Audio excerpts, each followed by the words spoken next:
I can remember perfectly well the day when my elder brother Gustav started for America. It was in April 1891, and there was snow on the ground about our cottage, while the forest that covered the hills nearby was still deep with snow. The roads were very bad, but my uncle Olaf, who had been to America often on the ships, said that this was the time to start, because work on the farms there would just be beginning. We were 10 in the family, father and mother and 8 children, and we had lived very happily in our cottage until the last year, when father and mother were both sick and we got into debt. Father had a little piece of land, about 2 acres, which he rented, and besides he worked in the summertime for a farmer. 2 of my sisters and 3 of my brothers also worked in the fields, but the pay was so very small that it was hard for us to get enough to eat. A good farm hand in our part of Sweden, which is 200 miles north of Stockholm and near the Baltic Sea, can earn about 100 krona a season, and a krona is 27 cents. But the winter is 6 months long, and most of that time the days are dark. The only way our family could get money during the winter was by making something that could be sold in the market town, 10 miles away.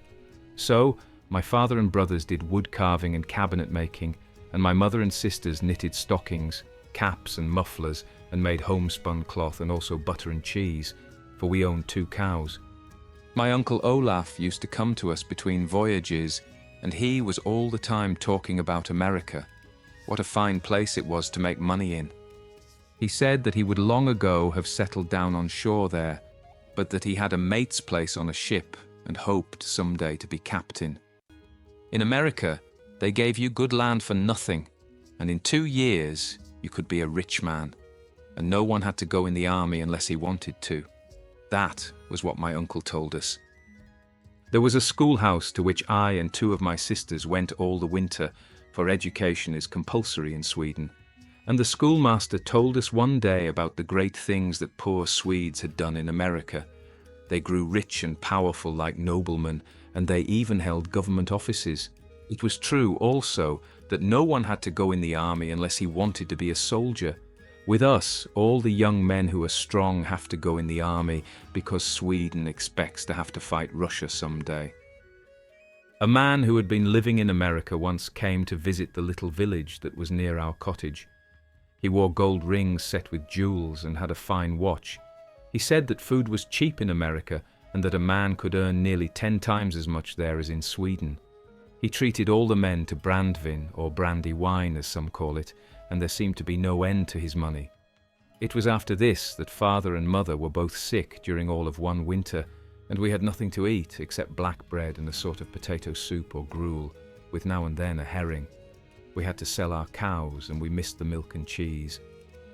So, at last it was decided that my brother was to go to America, and we spent the last day bidding him goodbye, as if we should never see him again.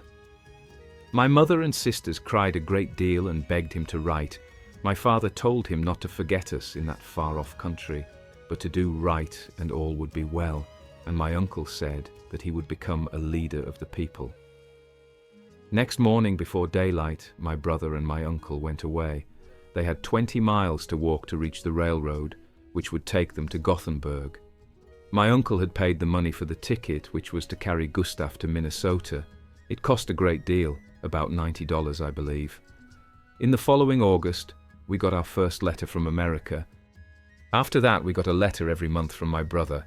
He kept doing better and better, and at last he wrote that a farm had been given to him by the government. It was 60 acres of land, good soil, with plenty of timber on it, and a river running alongside. He had 2 fine horses, and a wagon and sleigh, and he was busy clearing the land. He wanted his brother Eric to go to him, but we could not spare Eric, and so Knut, the 3rd brother, was sent. He helped Gustav for 2 years, and then he took a 60-acre farm. Both sent money home to us, and soon they sent tickets for Hilda and Christine, 2 of my sisters. I and my sister Helene came to this country together in 1899, Hilda having sent us the money, 600 krona. We came over in the steerage from Gothenburg on the west coast. The voyage wasn't so bad. It took us 12 days to cross the sea, but we did not feel it long, as when people got over the seasickness there was plenty of dancing, for most of those people in the steerage were Swedes and very pleasant and friendly. On fine days, we could walk outside on the deck. 2 men had concertinas, and 1 had a violin. When we got to Minneapolis, we found Hilda living in a large brick house, and she had 2 servants and a carriage. She cried with joy when she saw us and bought us new clothes because we were in homespun, and no one wears that in Minneapolis. But she laid the homespun away in a chest and said that she would always keep it to remind her. I stayed with Hilda 2 weeks and then went out to my brother Knut's farm, which is 50 miles northwest of Minneapolis. It was in August when I reached him, and I helped with the harvest and the threshing. He had built a log house with 6 windows in it. It looked very much like the log house where my parents live in Sweden, only it was not painted red like theirs. I worked for my brother from August 1899 to March 1901 at $16 a month, making $304, of which I spent only $12 in that time as I had clothes. On the first day of March, I went to a farm that I had bought for $150, paying $50 down. It was a bush farm 10 miles from my brother's place and 7 miles from the nearest crossroads store. A man had owned it and cleared 2 acres and then fallen sick, and the storekeeper got it for a debt and sold it to me. My brother heard of it and advised me to buy it. I went on this land in company with a French Canadian named Joachim. He was part Indian and yet was laughing all the time, very happy, very full of fun, and yet the best axeman I ever saw. He wore the red-trimmed white blanket overcoat of the Hudson Bay Company with white blanket trousers and fancy moccasins and a red sash around his waist and a capote that went over his head. So we lived till near the 1st of April, when the sun began to grow warm and the ice and snow to melt. In that time, we chopped about 9 acres and made 45 cords of wood, which we dragged to the bank of the river and left there for the boats to take, the storekeeper giving me credit for it on his books at $1.25 a cord. We also cut 2 roads through the bush. In order to haul the wood and break the roads, I had to buy an ox team and Bob's sleigh, which I got with harness, a ton of hay and 4 bushels of turnips for $63. I made the oxen a shelter of poles and boughs and birch bark, sloping up to the top of an old tree root.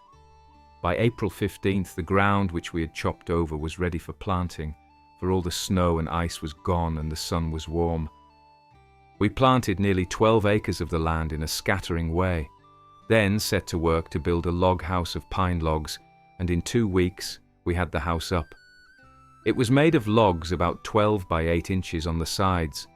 It was 18 feet long and 12 feet deep and had 3 small windows in the sides and back and a door. The ends of the logs were chopped so that those of the sides fitted into those of the front and back. The only nails were in the door. I had to buy the windows. The only furniture was 2 trunks, a table, a stool and a bench, all made with the axe. The roof was of birch bark. The Frenchman went away in August 1901. I don't know where he is. I have had other good workmen since, but none like him. I studied English coming out on the vessel, but I was here 6 months before I could speak it well. I like this country very much and will become a citizen. One thing I like about this country is that you do not have to be always taking off your hat to people. In Sweden, you take off your hat to everybody you meet. Another thing that makes me like this country is that I can share in the government. In Sweden, my father never had a vote, and my brothers never could have voted because there is a property qualification that keeps out the poor people, and they had no chance to make money. Here, any man of good character can have a vote after he has been a short time in the country, and people can elect him to any office. There are no aristocrats to push him down and say that he is not worthy because his father was poor. I'm going over to Sweden soon to keep Christmas there. 600 other Swedes will sail on our ship. Many are from Minnesota. They have done their fall planting and the snow is on the ground up there, and they can easily get away for 2 months or more. I expect to return to America in February and will try to bring my elder brother Eric and my younger sister Minna with me. Eric has never seen a city, neither has Minna, and they don't think that they would like America much because the ways of the people are so different and they work so much harder while they are working. My father says that Sweden is the finest country in the world and he will never leave, but he is only 60 years of age, and so he could move very well. Mother is younger, and they are both strong, so I think they will come to us in Minnesota next year, and then our whole family will be in America. Some of the pictures that I am carrying to Sweden are of women in America. They have a better time than in Sweden. At least, they do not have to do such heavy work, and they dress much more expensively. Minna will be greatly surprised when she sees how Hilda dresses now, and I feel sure that she, too, will want to come here and try her fortune, where there are so many rich husbands to be had. The Swedes who live in America like the old country girls, because they know how to save money. If you have enjoyed this video and would like to hear another life story first-hand account from this collection, follow the life story of a Polish sweatshop girl in the early 1900s and hear another tale from America's past.